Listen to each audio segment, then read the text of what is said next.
Taarifa hii ya habari ni kwa udhamini wa kampuni ya kutuma na kupokea pesa Fizi One.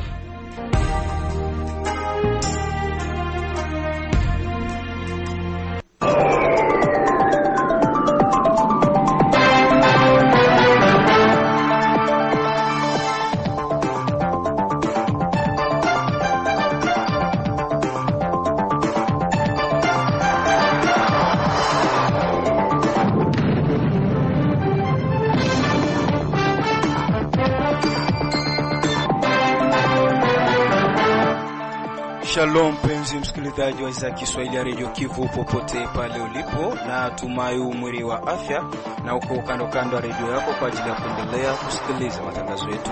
Kwa moyo mkunjufu na ukaribisha kuweza kufuata uchambuzi wa habari zetu katika lugha tukufu la Kiswahili. Uchambuzi ambao unajumuisha na ukurasa wa habari muhimu, ripoti za wanaripota wetu kutoka eneo mbalimbali, ukurasa wa habari za michezo pamoja na habari za kitaifa na zile za kimataifa. Naitwa Safari Almasi ambaye ni mchambuzi wa kwa leo, na saidiwa mitamboni na Maxime Beleti. Kwa moyo mkunjufu uweze kumtegea sikio mwanzo hadi mwisho, na sema karibu.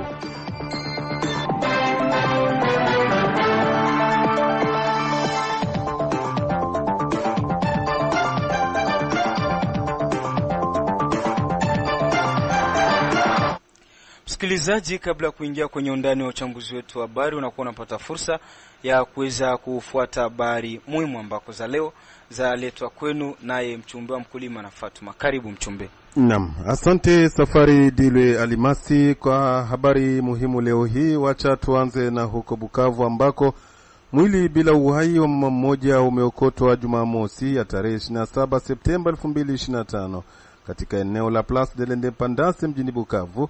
Hivyo nikiisha mvua ilionyesha katika maeneo hayo na kusababisha maafa ya watu na uharibifu wa vitu tofauti.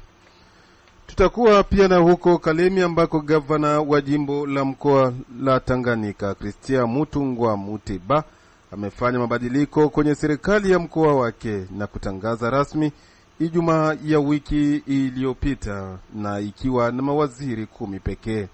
Tatamatisha habari muhimu na habari za huko Butembo. Ukosefu wa usalama nchini Jamhuri ya Kidemokrasia ya Kongo eneo la Mashariki ni sababu kubwa inayopelekea watoto wa umri ya chini ya miaka 18 kuathirika kisaikolojia.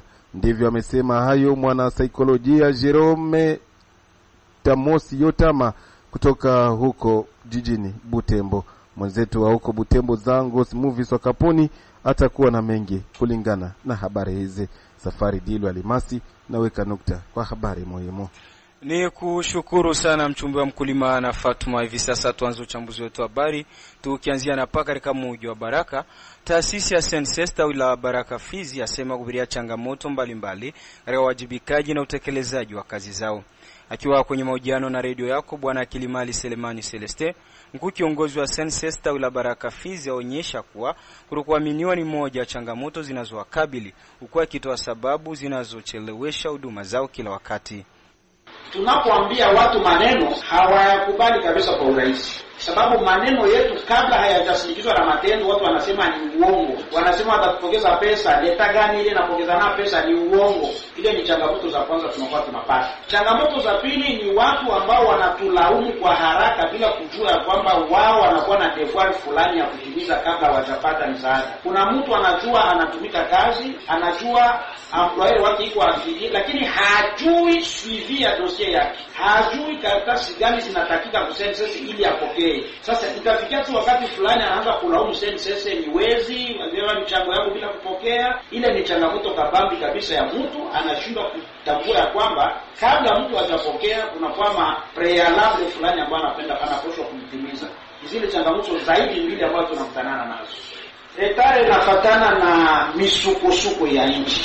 Inabidi tuwe wazi kwa kusema. Unaona ni mambo ya pesa ambayo yanafanyika kwenye census. Serikali inapoona kwamba mazingira sio mazuri kutuma pesa, inachunga, inahifadhi zile pesa hadi muda utakapoonekana utulivu na usalama. Na wakati nilifika mjini Kinshasa tukapana ripoti ya kwamba usalama upo, serikali anadhibiti mambo yote, serikali aliamua sasa kutuma ile misaada ambayo ilikuwa ikicheleweshwa. Yaani kifupi ni kusema kulikuwa retare kidogo lifatana na hali ya wasiwasi ambao ilituma uongozi kulikuwa kwanza na maduti ya kutuma pesa, lakini kwa leo hali ni shwari na uongozi umeamua kutuma misaada ambayo ilikuwa ikichelewa kule.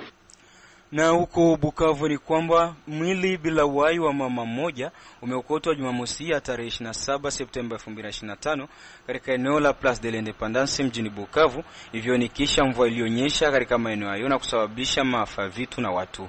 Akizungumza na redio yako Bwana David Chikuru, mmoja kati ya viongozi wa shirika la raia katika mji wa Bukavu, ameanza kwanza kutoa picha halisi, huku pande mwingine akiomba raia kuwa makini hasa wakati wa mvua kali. Zilizonyesha hapa mjini Bukavu zimefanya maafa. Ni mama moja ambaye ni anaishi huko Kadutu, ndiye alienda kumtazama ndugu yake mwenye alikuwa mgonjwa mu Avenue de la Presse, ndio tunaita Pajeko. Wakati alikuwa akirudia akakanyanga mumai, akatereza pale ku Place de l'Independance mfreji, na njoo maji ikamubeba. Na ni hii siku ya posho ndio mwili wake uliweza kugunduliwa.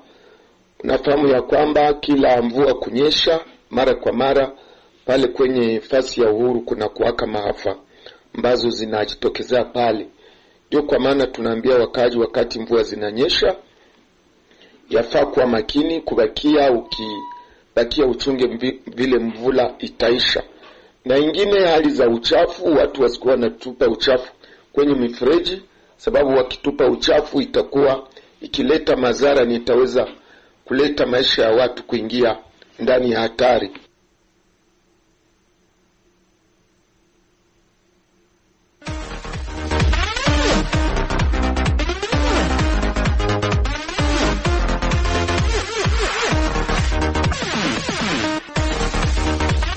Kiashirisho kimelia tayari, ni muda wa kupata habari za michezo na Omar Makelelo. Karibu Omar.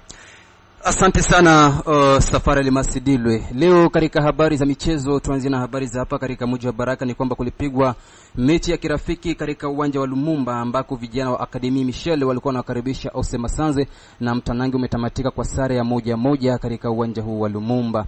Na sehemu zingine katika bara la Afrika ni kwamba michuano ya mtoano ilikuwania michuano ya ligi ya mabingwa katika bara hili tayari yaendelea kutimua vumbi, ambako vijana wa Singizini Hotspurs waliweza kuwatandika timu ya Simba Bora bao 1-0, lakini kupitia sasa mikwaju wa manati vijana wa Singizini Hotspurs wakaweza kuwatambia vijana wa Simba Bora mabao 4-2. Lakini upande mwingine klabu ya Kenya Police wakaweza kutandikwa mabao 2-0 na vijana wa Mogadishu City, na Simba Sport Club ya hapo Tanzania wakatoka sare ya 1-1 dhidi ya vijana wa Gaborone United, na vijana wa Monastir wakaweza kuwatandika timu ya Est and Lyon mabao 3-1, na timu ya Manga Sport wakaweza kutoka sare ya kutofungana dhidi ya Rahimo. Lakini kunako mikwaju manati vijana wa Rahimo wakaweza kupata ushindi wa mabao 4-2. Na vile vile kunako michuano ya Conference League vile vile kwamba klabu ya Zesco United ya Zambia waliweza kuwatandika timu ya FC Sasenke mabao 5-0, na vijana wa Azam FC wakaweza kuwatandika timu ya Almerek mabao 2-0.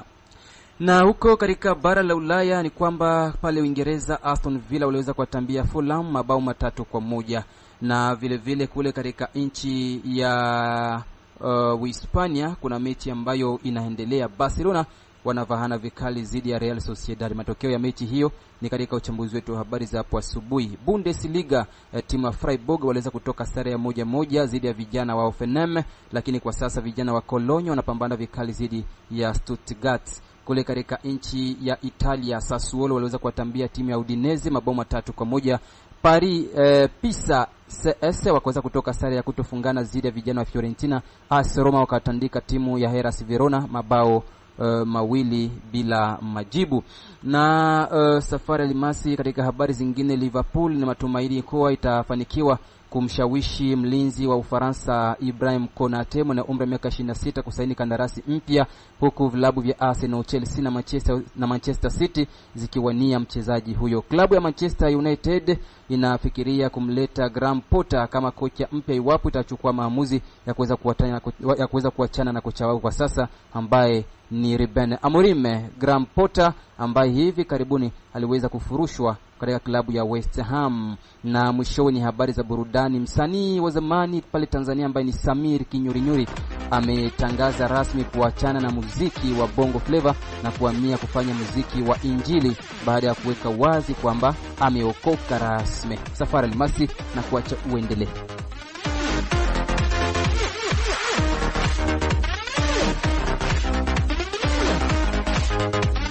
Asante Omar Makelele Ozil kwa habari hizo za michezo. Msikilizaji, endapo ndo unakuja kujiunga nasi, nikukumbushe kwamba unaendelea kuitegea sikio za Kiswahili ya Radio Kivu kwa masafa 93.0 FM. Na huu ni muda wa uchambuzi wa habari katika lugha tukufu la Kiswahili. Kampuni Fizon Baraka, Mboko na Misisi ni rahisi kutuma na kupokea pesa cash pote ulimwenguni bila usumbufu. Na hivi sasa tujielekeze katika mji wa Butembo huko jimbo la Kivu ya Kaskazini. Ukosefu wa usalama nchini DRC hasa eneo la mashariki ni sababu kubwa inayopelekea watoto wa umri wa miaka chini ya 18 kuathirika kisaikolojia zaidi. Ndivyo amesema hayo mwanasaikolojia Jerome Tamose katika mji wa Butembo. Mengi zaidi inaweza Ngosmu Viswa Kapuni kutoka maeneo hayo. Ni kwa hiyo mwanasaikolojia Jerome Tamose wa kituo kinachowapa tiba watu ambao wamerukwa akili Kap Salama Butembo asema kwamba ukosefu wa usalama mashariki DRC sasa zaidi ya miaka 30 ni moja kati yanayosababisha watoto wa miaka chini ya 18 kujitundika. Hali hii ya ukosefu wa usalama imewaathiri kisaikolojia watoto wengi. Upande wa pili, serikali pia nayo yasababisha vituko kama na hivi, kwa kuwa hakuna utafiti unaofanywa kwa haraka mtu anapojitundika katika mji. Ni kwa hiyo watoto wengi waiga pasipo kujua nini wanachokifanya, amesema mwanasaikolojia Jerome Tamose. Tujue kwamba shida ambazo zinafikia nchi ambayo ni za vita, ile mazingira machafu yanavunja mioyo ya wazazi, na vile sehemu nyingine itafikia sasa watoto, na watoto wanakuwa na tatizo ya kushindwa hata kuelewa mazingira ya leo ambayo tunayapitia. Na nyingine ambayo na wasukuma zaidi sana inakuwa hii hali sasa ya mapicha mbalimbali ambazo kila mmoja wanaona kwa mtandao, kunako mavideo, kunako television nyumbani kwao, hata pembeni ya nyumba kwao kama na hivi. Na ingine chanjo inakuwa wakati mtu amejitundika, watoto wengi wanakuya tazama namna gani alijitundika kwao, sasa watafaa exercise kwa siku ambazo zinapaswa wafuata. Na hivi ingekuwa mwito tena kwa serikali kuangalia namna gani wakati mtu amejitundika kunako quartier, kunako sehemu fulani, kuangalia namna gani muondoshe mwili kwa haraka ili watoto wasishe wakapata muda mrefu wa kukuja tazama. Ni kwa hiyo ashauri wazazi kuwa na mahusiano ya karibu na wanao katika malengo ya kujua matatizo yao yanayowakumba. Nikiripoti kutoka Butembo, Nzankosu Muviswa, Radio Kivu Baraka. Na hivi sasa tujielekeze huko Kalemi ambako gavana wa jimbo la Tanganyika Christian Kitungwa Muteba amefanya mabadiliko kwenye serikali ya mkoa wake na kuitangaza rasmi Ijumaa wiki iliyopita ambako ina mawaziri 10. Undani wa taarifa hii na Olombo Didie Dr. kutoka Kalemi. Serikali hiyo mpya ilikuwa inafahamika mnamo usiku wa Ijumaa 26 Septemba 2025, ndipo pale gavana wa jimbo la Tanganyika alikuwa anatangaza rasmi serikali kama na hiyo. Chati ya gavana wa jimbo la Tanganyika kuhusu mabadiliko kwenye wanamemba wa serikali yake ya pili jimboni Tanganyika ilikuwa nasomwa kwenye RTNC Kalemi. Mawaziri 10 wanakuwa naunda kabisa serikali mpya jimbo la Tanganyika. Kwenye serikali ya pili Kitungwa hakuna kabisa na mabadiliko makubwa yaliokuwa najitokeza, isipokuwa kulikuweko tu na swala la kuhamisha baadhi ya mawaziri kutoka kwenye wizara hii na kwenda kwenye wizara nyingine. Wakati ule kuna wale ambao walibakia nafasi zao na wengine wapya wawili kujiunga na serikali kama na hii. Kwa wale wapya wawili inakuwa ni kitenge cha Mugea Fidel, waziri wa zamani kwenye serikali ya Zoe Kabila Mwanzambala, ambaye anakuwa na mgombo wa Kilolo Bertin kwenye nafasi ya wizara ya majengo ya jimbo la Tanganyika na makazi makuu. Wakati ule inakuwa ni sekta ambayo waziri huyu anakuwa anaielewa kabisa. Na mwingine mpya ni Norris Mlongoi, ambaye kwa sasa atakuwa anaiongoza wizara ya mazingira pamoja na usafiri. Pale anakuwa anachukua nafasi ya Barnabe Kalonda, ambaye alikuwa anajiuzulu miezi kadhaa kisha tu kuteuliwa kwake. Mawaziri watano wanabakia nafasi yao ni kama vile ule wa mambo ya ndani, ya fedha, uchumi na ule wa afya pamoja na wa kilimo na uvuvi pamoja na ufugo. Wakati ule mawaziri watatu tu ndio wamekuwa wanabadilishwa. Ni kama vile waziri aliyekuwa zamani wa plani kwa sasa anakuwa kwenye wizara ya madini, wakati ule waziri wa zamani aliyekuwa anahusika na vijana kwa sasa anaongoza plani, jinsia, familia pamoja na mtoto. Na waziri mwingine ni ule ambaye zamani alikuwa anaongoza wizara ya madini, kwa leo anakuwa anasimamia wizara ya elimu pamoja na vijana. Nikiripoti kutoka Kalemi kwa niaba ya Radio Kivu, Olombwe DJ Doctor. Asante Olombwe DJ Doctor kwa ripoti yako hiyo. Msikilizaji, kwenye habari za kiraifani kwamba mratibu wa haki za kibinadamu wa Umoja wa Mataifa nchini DRC Bruno Le Marquis amepongeza wale wanaosaidia wahamiaji wa ndani wakati wanaporudi nyumbani kwao. Mengi zaidi namkaribisha mwenzangu Isaac Mulucha Shibe ndani ya studio za Radio Kivu. Na asante sana Safari Alimasi. Mratibu wa haki za kibinadamu nchini Jamhuri ya Kidemokrasia ya Kongo Bruno Le Marquis amewapongeza wale wanaosaidia wakimbizi wa ndani na kuwahimiza kuyarudia makazi yao. Alizungumza Septemba 26 akiwa huko Sake tarafani Masisi jimboni Kivu Kaskazini, wakati akiwa kwenye uchunguzi wa miradi iliyotekelezwa na jamii kwa msaada wa mashirika ya mfumo wa Umoja wa Mataifa. Lazima tubadilishe mantiki kwa kuanza kutoa misaada ya kibinadamu na kuhimiza wahamiaji wa ndani kurudi sehemu zao, alisema Bruno Le Marquis. Wakati wa kupita kwake, afisa huyu mwandamizi wa Umoja wa Mataifa alitembelea muungano wa kijamii Tuungane ambao unasimamia mamia ya wanawake na wasichana wadogo. Shirika hili hufanya miradi ya uwezeshaji wa kiuchumi na mshikamano wa kijamii kwa manufaa ya wanawake hawa walio hatarini. Bruno Le Marquis alisisitiza kwamba mipango kama hiyo ni vizuri iandaliwe katika majimbo mengine ya Jamhuri ya Kidemokrasia ya Kongo. Lazima tuwaunge watu kama hawa mikono ili kwamba wapate kurudi nyumbani kwao, haswa wanawake na wasichana ambao wamepata shida sana katika miaka ya hivi karibuni. Tunajua kuwa hali sio rahisi, lakini kwa kiwango cha idadi ya watu ni muhimu kila wakati kuwasaidia wakiwa kama wasichana, alisema hivyo. Anafikiri juu ya raia wa Kongo ambao wameteseka katika miaka ya hivi karibuni, wakiwasaidia wanaporudi kwenye mchakato wao wa kupona. Anasema kwamba kusaidia watu kufanya shughuli mbalimbali za kiuchumi ili waweze kupata mapato madogo madogo kusaidia familia zao na watoto wao na kuanza maisha ya kawaida. Kwa hivyo ni muhimu kubadilisha tabia, kubadilisha mantiki ya kila mtu na kwenda kwenye mantiki ya uokoaji, alihitimisha hivyo Bruno Le Marquis. Asante sana Isaac Mulucha Ashibe kwa ripoti yako hiyo ndani ya studio. Msikilizaji, tukamilisha uchambuzi wa habari na uko katika nchi ya Burundi ambako baadhi ya wanakijiji wa kijiji cha Mubone na Mugaruro wilaya ya Ntangwa mjini Bujumbura nchini Burundi waandamana wakipinga kwa kile wanachokiita wizi wa kura katika uchaguzi wa wenye kiti na katika uchaguzi wa wenye viti wa vijiji na vitongoji. Mengi zaidi na Ibukuru Elias Daniel mwanaripota wetu kutoka huko Burundi. Baadhi ya wakazi wa vijiji vya Mubone, Mugaruro na mtaa wa Kabusa kata ya Mtimbuzi wilaya ya Ntangwa mjini Bujumbura wamefanya maandamano ya kupinga kwa kile wanachodai wizi wa kura katika uchaguzi wa wenye viti wa vijiji na vitongoji. Wanasema kuwa wale wachagua sio wale watangazwa, wakiomba haki itendeke waongozwe na wale wachagua. Huyu ni mkazi wa kijiji cha Muganuro. Twebwe nk'abene gihugu bo ku Mugaruro, twebwe twatoye wananchi wa Mugaruro, sisi tulimchagua bavuga menshi Jerome, lakini wametuletea mtu ambaye anaitwa Nyandwi. Hata kura zendani na vitu ambavyo wako wanafanya, na hatuwezi kunyimwa haki yetu kwa sababu ya pesa, kubera imbo z'amafaranga.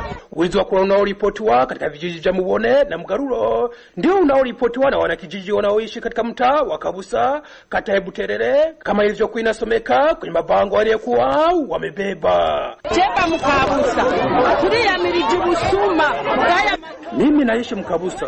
tunarani wizi wakuu unaofanywa. Sisi tumemchagua Saidi, na hata ukienda kwenye orodha ngazi ya tarafa ndiye nambari 1, lakini tunashangaa wamemweka Arise Nkorerimana. Ariko kugeza ino saha bashizeho Arise Nkorerimana. Raia huyu anashangazwa na kubadilika kwa orodha iliyokuwa imebadikwa baada ya uchaguzi kumalizika. Urabona iyi ni liste rero, ukiangalia kwenye orodha iliyotangazwa, wa kwanza katika mtaa wa Muone ni Bukura Muri, lakini kinachotushangaza jana tulisikia kuwa aliyeshinda ni Manirakiza Julie. Jambo hili linatutia wasiwasi sana kandi menshi. Ni ripoti kwa niaba ya Radio Kivu Baraka kutoka nchini Burundi. Bukuru Elias Danieli. Shukrani sana Bukuru Elias Danieli kwa ripoti yako. Msikilizaji, bila shaka ni hapo ndipo tumefika mwisho wa uchambuzi wa habari zetu kwa siku ya leo. Shukrani kwa ambao tulitegea sikio mwanzo hadi mwisho wa uchambuzi wa habari, na shukuru job zima la Radio Habari wa Radio Kivu waliokamilisha uandaji wa uchambuzi wa habari. Na shukuru vile vile rubani wangu Merci Mbele Chipa Mala leo kuletea uchambuzi wa habari. Si mwingine ni mimi Safari Almasi Limetino, sina la ziara na kuaga nikisema bye bye.